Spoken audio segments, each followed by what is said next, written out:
That's where I long to be with my three good companions, just my rifle, pony and me. Microciné, bonjour. Il y a quelque chose que j'aime faire énormément sur cette chaîne parce que je viens aussi de ça et j'en suis extrêmement fier de plus en plus, c'est de parler avec un critique de cinéma. Et aujourd'hui, on va parler avec Tancred Delvolvé pour me parler d'une revue que les professionnels de la profession, on va dire, connaissent parfaitement. C'est l'Avant-Scène Cinéma. C'est exactement, qui existe depuis 1961, qui est un mensuel. Il est là, on va parler de l'Avant-Scène Cinéma, un petit peu de cette revue aussi, mais surtout et surtout de son rapport à la critique, de comment il voit la critique, pourquoi c'est toujours un exercice important. Je suis très content qu'il soit venu vers moi. Ça a pris du temps pour se concrétiser, mais en tout cas, je le remercie pour sa patience. Bonjour Tancred, comment allez-vous? Bonjour Samir, mais merci beaucoup de me recevoir, ça va très bien. Alors, je suis sûr que tu sais la première question que je vais te poser, c'est cette question sur l'image marquante, parce que finalement, je te connais un peu via les articles que tu m'as fait parvenir, mais aussi les conversations, parce que dans l'avant-scène cinéma, parce qu'en fait, l'avant-scène existe depuis, je crois, le début du XXe siècle, et c'était découpé en plusieurs aspects, le théâtre, le cinéma, etc. Et donc, l'avant-scène cinéma qui existe depuis 61, il y a aussi on a parlé d'une particularité, ça on va parler après, mais il y a aussi, ce ne sont pas des interviews, ce sont surtout des conversations. Donc, par le biais des conversations que tu m'as envoyées, il y a certaines choses que je sais de toi, mais il y en a une que j'aimerais bien pour un peu savoir d'où tu viens cinématographiquement, c'est la fameuse image marquante. La toute première, si j'étais le plus honnête avec moi, si j'étais le plus honnête avec ma mémoire, je dirais, la toute première image de cinéma et qui m'a énormément marqué enfant, c'est le tout premier film que j'ai vu au cinéma. Ça doit être, oui, c'était au début des années 90. C'est une image qu'on trouve dans La Belle et la Bête, le film de Disney, le dessin animé. Et c'était la mort du méchant. C'était Gaston qui tombait dans les douves comme ça, du haut d'un château, je crois. Voilà. Et la mort comme ça d'un méchant comme ça, la chute de ce corps là, ça m'avait beaucoup impressionné. Mais si je devais citer que deux images, je dirais là, celles qui m'ont fait entrer dans une cinéphilie, oui, assez approfondie, je dirais, ça serait l'ouverture d'Apocalypse Now que j'ai découvert quand je devais avoir 7-8 ans. Voilà, cette jungle là qui tout d'un coup s'enflamme. Ça, enfant, moi, ça m'avait absolument. J'ai du mal à trouver des mots en fait, quoi. Mais c'est vrai que c'est une image séminale, ça pour le coup. C'est une image séminale qui me reste encore aujourd'hui. Voilà, Apocalypse Now, c'est vraiment un film qui est très à part dans ma cinéphilie, mais c'est l'un des très rares films qui me satisfait pleinement. Voilà, pleinement. Voilà. Lorsque j'ai vu la version Final Cut là. Je me suis dit ça en sortant du cinéma. Je me dis, je ne veux rien de plus. Je suis pleinement content. Voilà. Donc oui, il y aurait la jungle, voilà, qui s'enflamme au début de Apocalypse Now, et enfin le grand vortex de couleurs abstrait de la fin de 2000 ans d'espace. Voilà, qui est un film d'une certaine manière qui est plutôt cousin qui n'est pas si éloigné d'Apocalypse Now. Hein. Pour reprendre un terme de Michel Chion, là, dans son bouquin sur Kubrick, là, il parle de ces films-là comme d'une grande liturgie audiovisuelle. Voilà. Et effectivement, là, tout d'un coup, là, cet agencement de sons et d'images, là, ce grand passage abstrait, enfant, là, moi, quand je découvre ça, je suis complètement happé par l'enchaînement dynamique des images. Et je pense, oui, bon, pour être un peu rapide, hein, puisque j'avais déjà vu beaucoup de films avant. Mais disons que là, pour faire un peu simple et cliché, peut-être que là, je prends conscience que le cinéma peut être autre chose que du divertissement, même si c'est toujours un peu absurde de faire la distinction. Mais disons que là, pour le coup, là, j'ai vraiment le sentiment de découvrir des espaces dont je soupçonnais pas du tout l'existence et que j'allais pouvoir découvrir grâce au cinéma, quoi. Voilà. Ma cinéphilie, avant ça, elle était constituée comme beaucoup de gamins, voilà, de films divertissants. Mais j'aimais beaucoup Jackie Chan, j'aime encore beaucoup aujourd'hui James Bond, j'aimais Indiana Jones, des films comme ça. Mais c'est vrai que là, tout d'un coup, la découverte d'Apocalypse Now et de Stanley Kubrick. Je précise que lorsque j'ai vu 2000 ans de l'espace, c'était au moment de la mort de Kubrick. Donc c'était en 99. Et voilà, là, évidemment, là, c'est un complet tournant, quoi. Voilà. Et donc, je dirais, voilà, là, j'ai un peu triché, j'ai cité 3 images. Et je sais pas, peut-être que c'est révélateur, d'ailleurs, que la toute première image marquante, mon tout premier souvenir marquant de cinéma, c'est une mort, je ne sais pas. Mais voilà, oui, si j'avais à citer les images qui, disons, infusent ma cinéphilie, les 3 principales images marquantes, ce serait celle-là. Ouais. Mais ce qui est assez marrant, c'est que lorsqu'on prend ces 3 images, il y a toujours un rapport très fort avec quelque chose de l'ordre de l'inconnu, que Gaston tombe dans quelque chose qui semble mystérieux et voire comment dire, ininterrompu.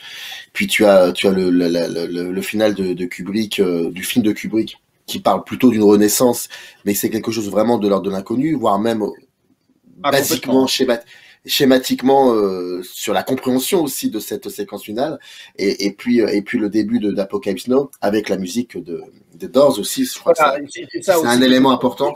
On parle d'image, mais en fait, là, pour reprendre Michel Chion, là, en fait, on devrait pas dire qu'on voit les films, on les audio-voit, en fait, quoi. Et ce sont aussi des souvenirs de son, hein, voilà. Que quand je dis la chute du méchant dans La Belle et la Bête, c'est aussi son cri dont je me souviens, hein, voilà. Le cri, là, de désespoir, là, c'est aussi ça qui m'avait marqué. Et bien sûr, l'ouverture d'Apocalypse Now, on ne peut pas. Il faut évidemment qu'on cite la musique des Doors, mais aussi le mixage de Walter Murch. Hein, voilà. Hein. C'est-à-dire que voilà, ça va dans les 2 sens. Et pour le coup, même si je l'avais vu à la télévision quand j'étais petit, oui, enfin c'est. Comme pour reprendre l'expression là de Michel Chion, c'est une liturgie vraiment audiovisuelle, quoi. Voilà. Et disons que avec 2001 et Apocalypse Now, oui, c'est vrai que je me suis peut-être rendu compte inconsciemment là, enfant, en découvrant ça, là, ce que pouvait être pour moi un spectacle cinématographique vraiment total, quoi. Voilà. Et c'est vrai qu'aujourd'hui. Aujourd'hui encore, je pense que à la fois 2001 et Apocalypse Now, c'est comment dire, c'est peut-être ce qui me satisfait le plus au cinéma, quoi. C'est-à-dire à la fois des films spectaculaires qui, voilà, oui, qui veulent, qui sont dans une perspective très explicite de dépaysement et de sidération, mais avec des moyens qui sont très avant-gardistes, quoi. Voilà. Quand on arrive à faire la jonction des deux, à la fois le grand spectacle, et encore une fois, hein, je suis très schématique quand je dis ça, hein, dans les faits, évidemment, c'est beaucoup plus compliqué, mais qui arrive, disons, à faire la synthèse entre Hollywood, pour parler vite, et l'avant-garde européenne. Voilà. Là, je suis pleinement satisfait. Voilà. Et tu avais quel âge quand tu as découvert alors pas pour La Belle et la Bête parce que tu me l'as dit, mais pour l'ouverture d'Apocalypse Now j'avais 8 ans. Et puis pour 2001, c'était 1 an après, j'avais 9 ans. Ouais. C'était au moment de la mort de Kubrick. Les passeurs sont tes parents?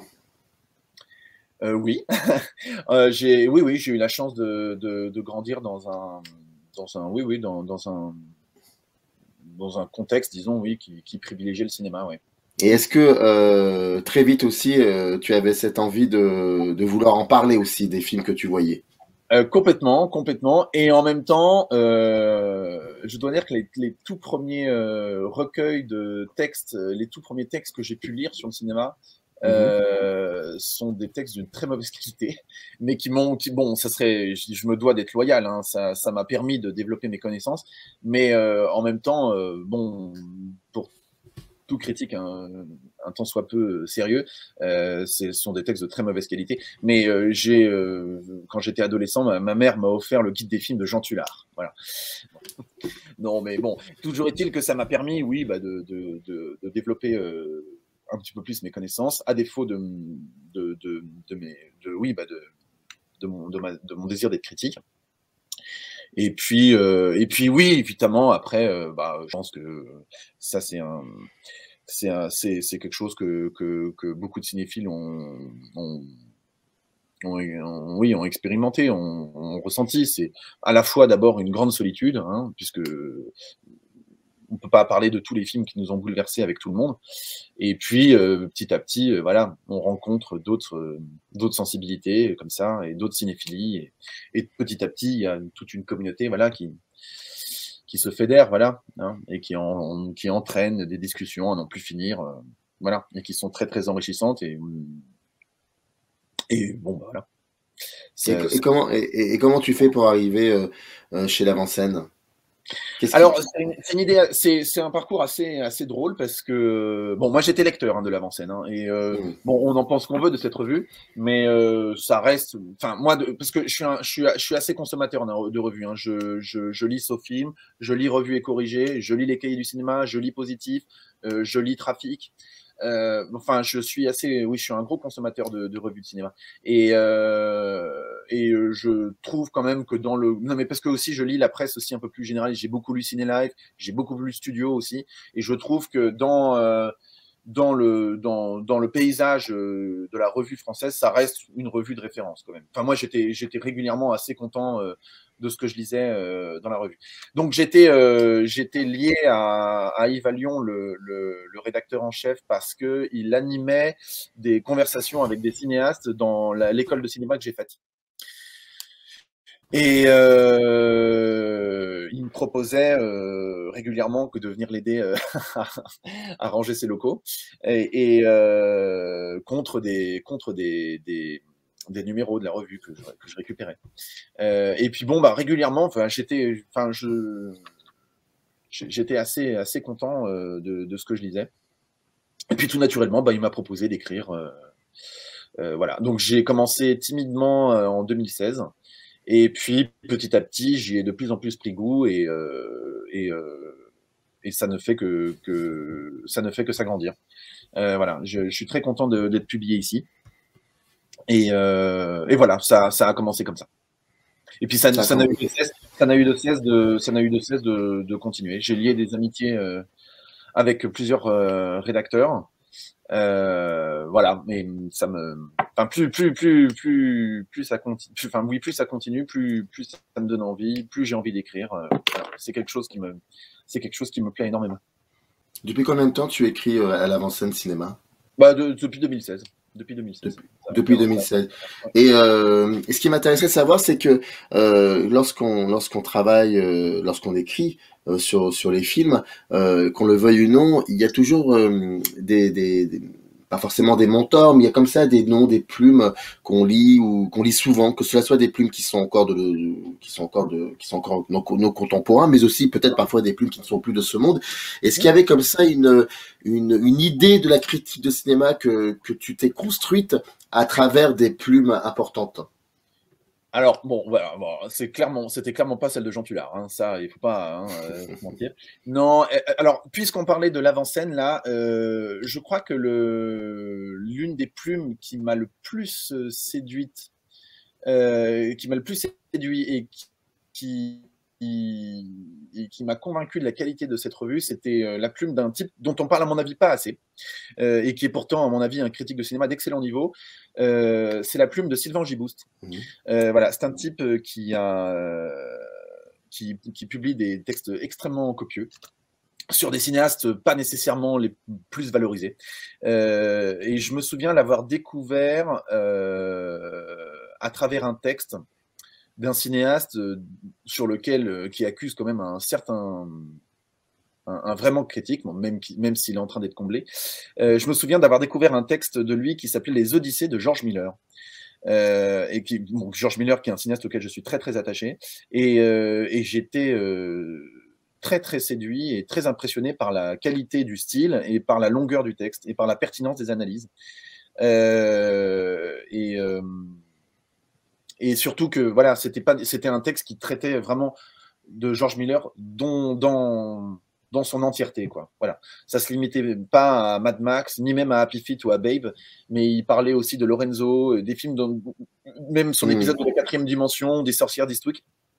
Et voilà, donc ça et bon, et puis il se trouve ensuite qu'on est devenus amis, Et on a on a une relation intellectuelle très, très, très, très vivante et très, très saine. Et en fait, c'est ce qui m'a amené, parce que en me penchant sur son parcours, c'est ce qui m'a amené à découvrir qu'il a écrit une thèse de 1000 pages sur le cinéma d'action hollywoodien contemporain. Bon, qui est un texte très peu connu, mais qui a été mis en ligne, et qui est un texte, à mon avis, absolument essentiel, quoi, et qui est, à mon avis, enfin, que je recommande vivement, dont je recommande vivement la lecture à tous ceux qui s'intéressent au cinéma d'action. Donc ça, voilà, la découverte de cette thèse que j'ai lue en entier m'a été essentielle. Même si là, pour le coup, c'est pas franchement de la critique, hein, c'est un ouvrage qui est universitaire. Donc oui, je dirais La Plume de Sylvain Angiboost. Qui est-ce que je pourrais citer d'autres? Il y a plusieurs rédacteurs au Cahier du cinéma, moi, qui m'ont beaucoup plu. Moi, j'ai commencé à lire les Cahiers du cinéma quand ils avaient été dirigés par Stéphane Delorme, que je trouve être un critique de cinéma de très très bon niveau. J'ai beaucoup aimé certains textes de Jean-Philippe Tessé aussi. Bon, c'est un style qui est beaucoup plus à chaud, hein, qui est beaucoup plus, voilà, et c'est une cinéphilie qui est complètement différente. Mais qui m'ont beaucoup, qui m'ont beaucoup enrichi aussi. Versant positif, j'ai aimé beaucoup le lyrisme de Pierre Berthaumieux. J'ai beaucoup aimé le lyrisme de Stéphane Fraisse aussi. De Philippe Fraisse, pardon. Stéphane Fraisse, c'est un acteur. Non, Philippe Fraisse, oui, celui qui a écrit notamment, celui qui a écrit sur Terrence Malick et sur David Lynch. Il y en a beaucoup d'autres. J'ai beaucoup de respect pour Jean-Michel Frodon aussi. Donc je continue de suivre le blog. Qui y a d'autres Et parmi celles et ceux qui ne sont plus de ce monde, est-ce qu'il y a ceux qui ne sont plus de ce monde, la découverte des écrits de Bazin, oui, ont été essentiels. Alors là, après, on s'éloigne un peu de la critique, mais évidemment, la découverte du diptyque de Gilles Deleuze a été, comme beaucoup de cinéphiles, à mon avis, hein, été une étape vraiment déterminante dans ma cinéphilie. Hein. Ça c'est sûr. J'ai beaucoup apprécié certains textes théoriques. Alors là, c'est des choses que j'ai plutôt découvert dans mes études. Mais oui, les textes de Béla Balázs, certains de Dziga Vertov. Quand j'ai découvert les théories d'Eisenstein aussi, ça m'a énormément aidé à découvrir et à comprendre l'esthétique de tout un pan du cinéma mondial.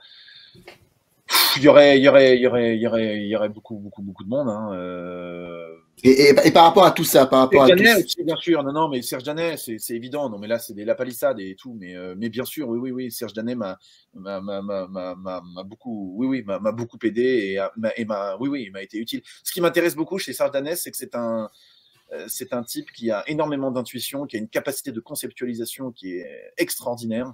Et là aussi, on parlait d'un style à chaud, mais c'est un style qui est extrêmement vif, quoi. C'est vraiment pas du tout la froideur et la distance de l'analyste, quoi. Il est vraiment au cœur du film et il écrit ses articles vraiment. Enfin, on sent son émotion vraiment à chaque ligne, quoi. Et ce qui m'intéresse, c'est de voir toutes les intuitions qu'il peut avoir et en même temps le voir se planter, quoi. Et c'est à mon avis, ça a été, oui.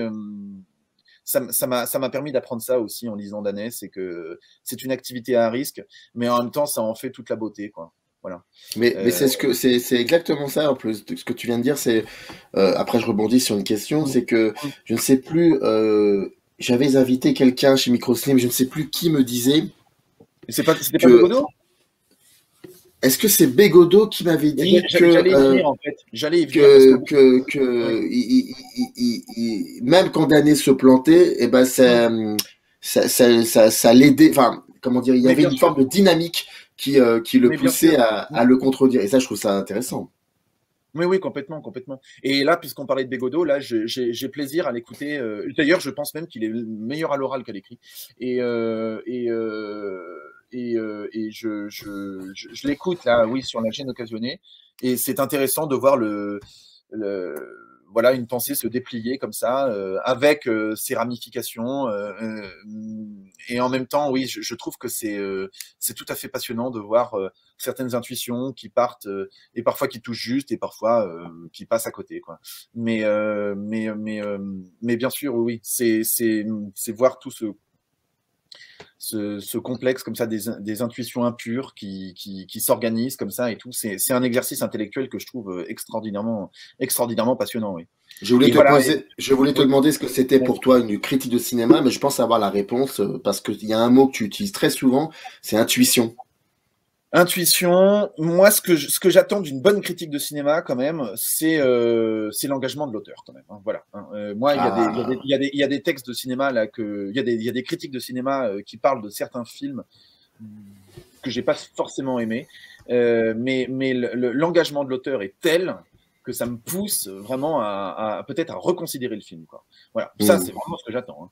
Et là pour le coup, je me souviens d'un texte de Christian Viviani, je crois, d'une critique dans Positif qu'il avait écrite pour Maps to the Stars Cronenberg. de Cronenberg.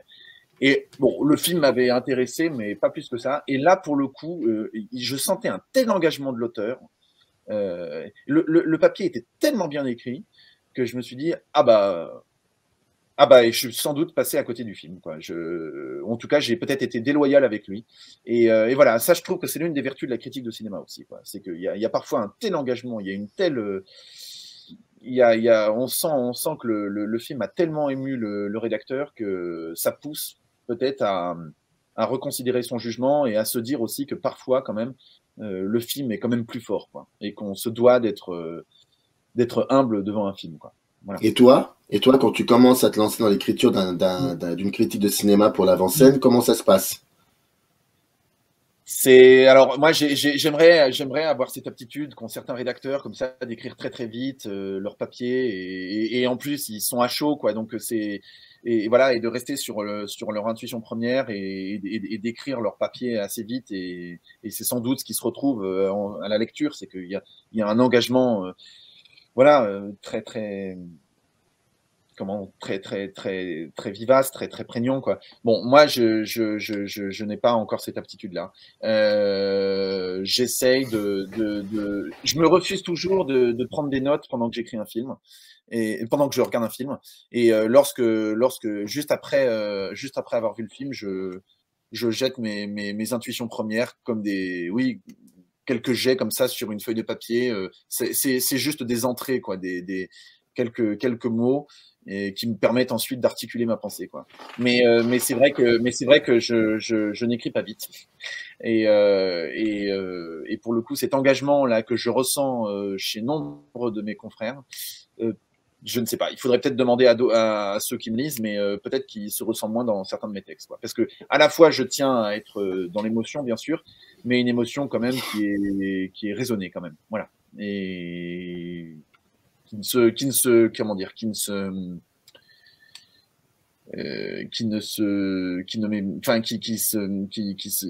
marche toujours avec l'analyse. Quoi. Voilà.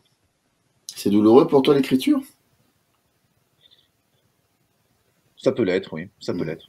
Mais c'est une douleur qui est saine, je dirais, qui est intéressante d'explorer.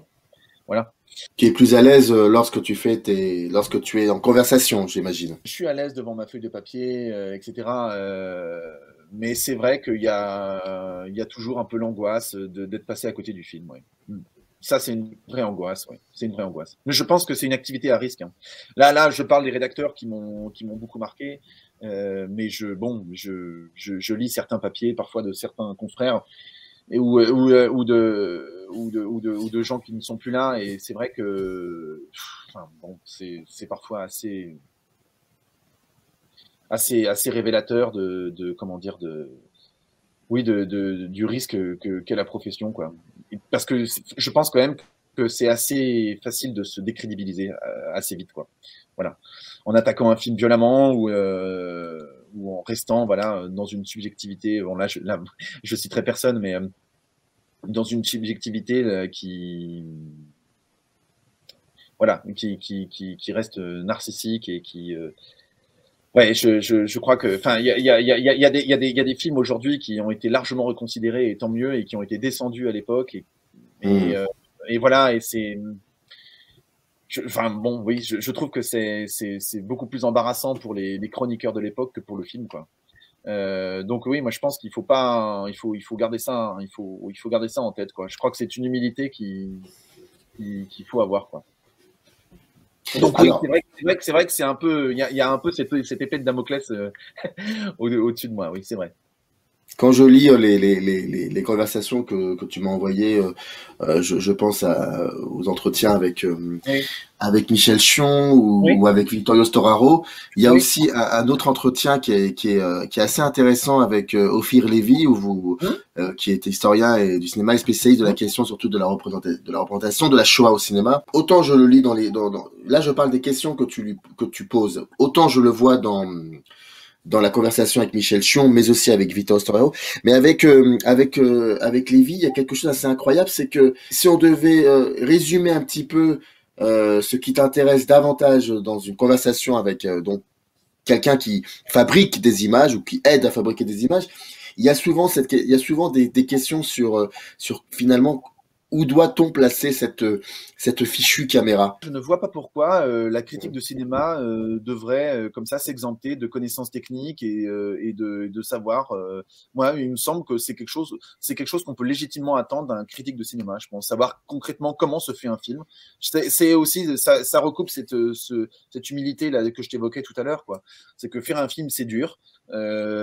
Ça prend parfois jusqu'à 4-5 ans d'une vie et c'est pas simple, quoi. Voilà. Moi-même qui travaille régulièrement sur des tournages, je l'expérimente et voilà.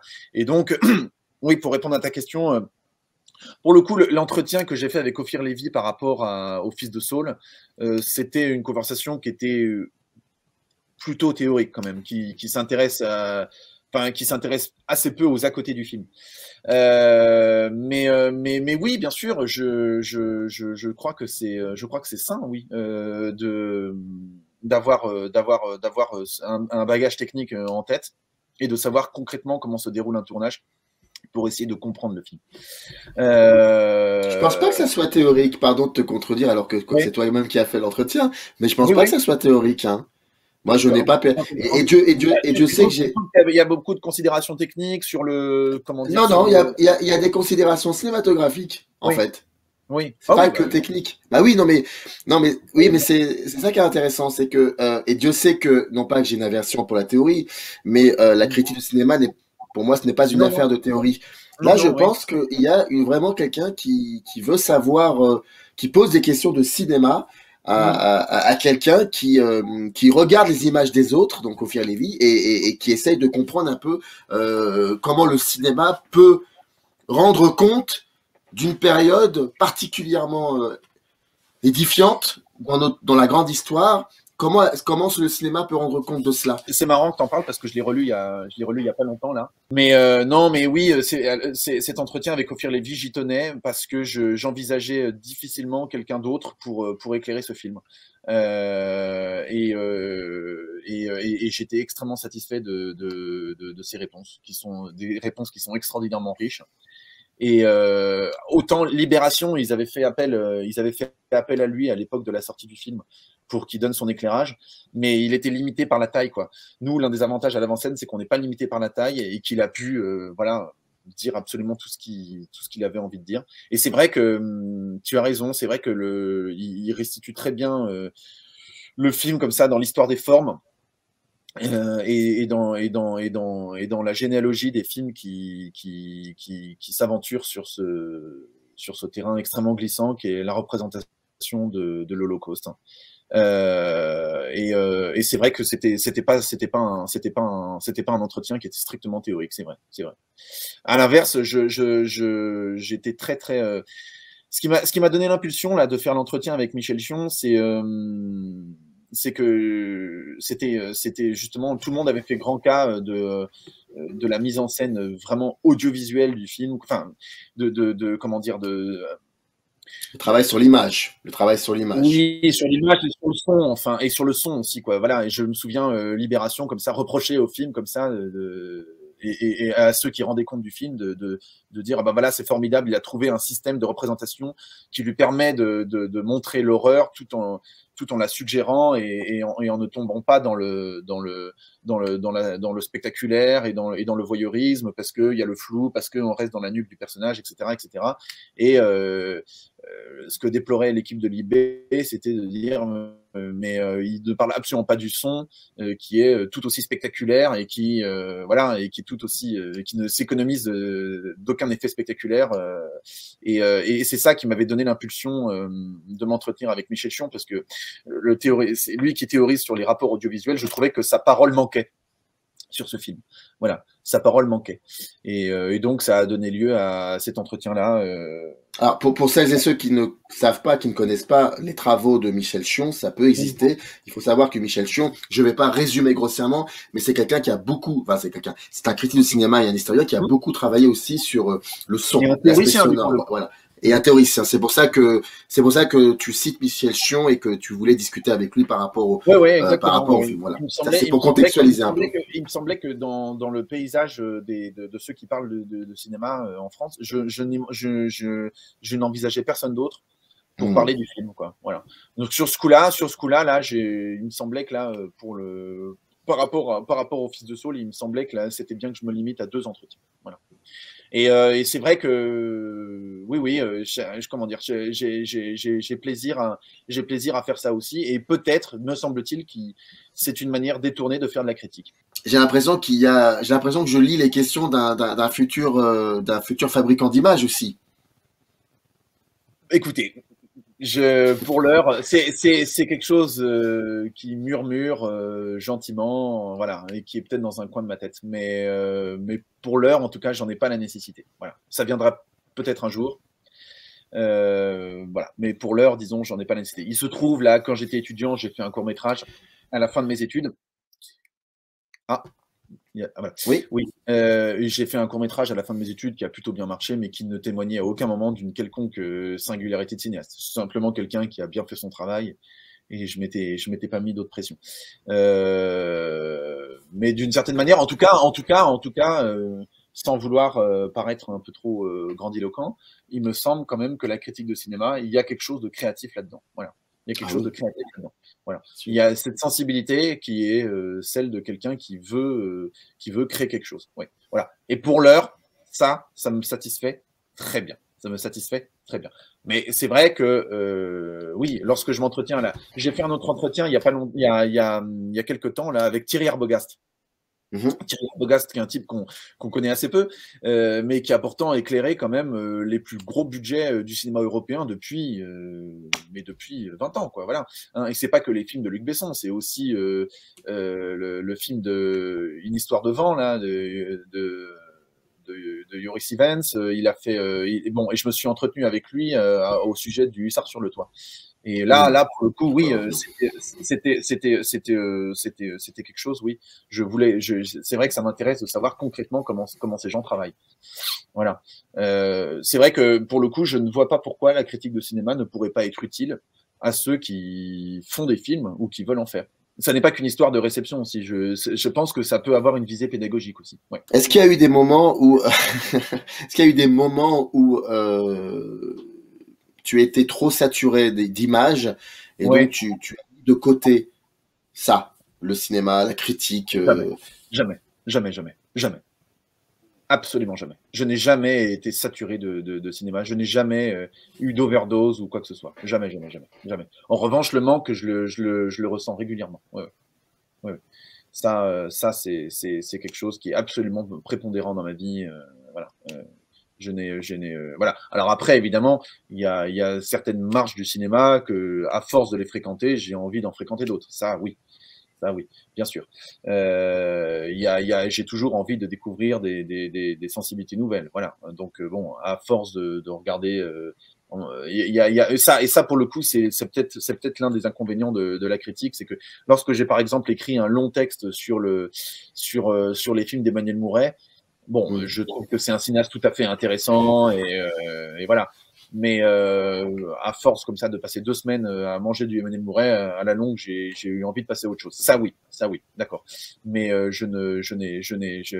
cinéphilie ne s'est jamais, ne s'est jamais éteinte et j'ai pas, voilà, j'ai jamais ressenti ce besoin de comme ça de voir moins de films. Non.